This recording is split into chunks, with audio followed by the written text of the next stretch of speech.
السلام عليكم ورحمة الله وبركاته، حبايب قلبي عاملين ايه؟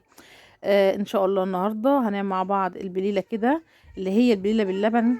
هنعملها في البيت بكل سهوله، تنفع كده لفطار لعشاء، وحلوه قوي لاولادنا، بالذات الاطفال الصغيره، بتبقى جميله قوي ليهم ومغذيه وبتغذي وحلوه قوي. يلا شوف هنعمل ايه مع بعض. اول حاجه انا معايا هنا اللي هي البليله. نروح عند العطار ونقول عايزه الغله، هي غله كده نفس الشكل كده، بس اهم حاجه نقيها. نقيها كويس عشان ساعات بيبقى فيها طينه وفيها حاجات وكده، فنقيها عشان تبقى حلوه معانا.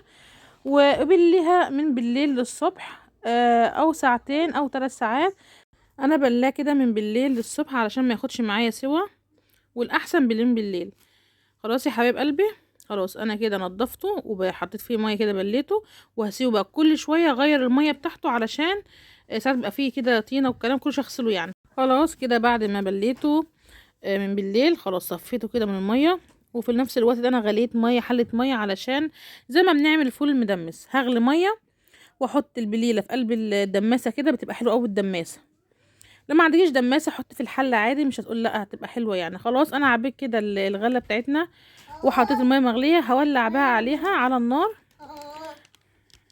بعد ما تلاقي كده النار عليت عليه وغليت زي كده، اطفي عليه بقى لمده نص ساعه، وبعد كده ولع عليه ميه تاني.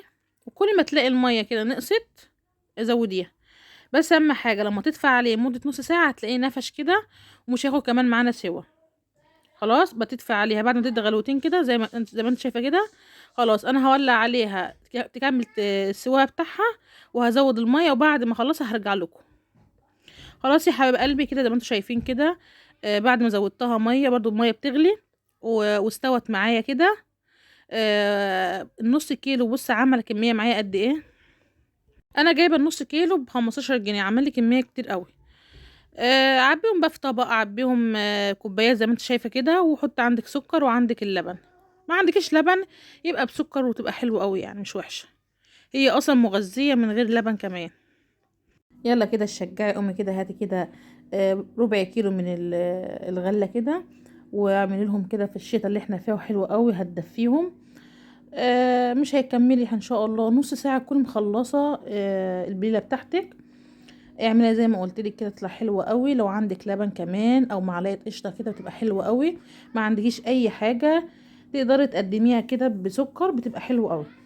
خلاص يا حبايب قلبي، انا كده عبيت كده الكوبايات بتاعتي. في كل كوبايه حطيت معلقتين سكر وحطيت حبه لبن. خلاص هي بتاخدش لبن كتير يعني، كده كده حبه حبه كده، علشان اللي بيخلص كوبايه وحب ياخد تاني بحط له تاني. خلاص يا حبايب قلبي، اللي عاجبه بقى البليله بتاعتي، اللي مشتركش في القناه يشترك ويفعلوا الجرس علشان يوصلك كل جديد. والسلام عليكم ورحمه الله وبركاته. سلام.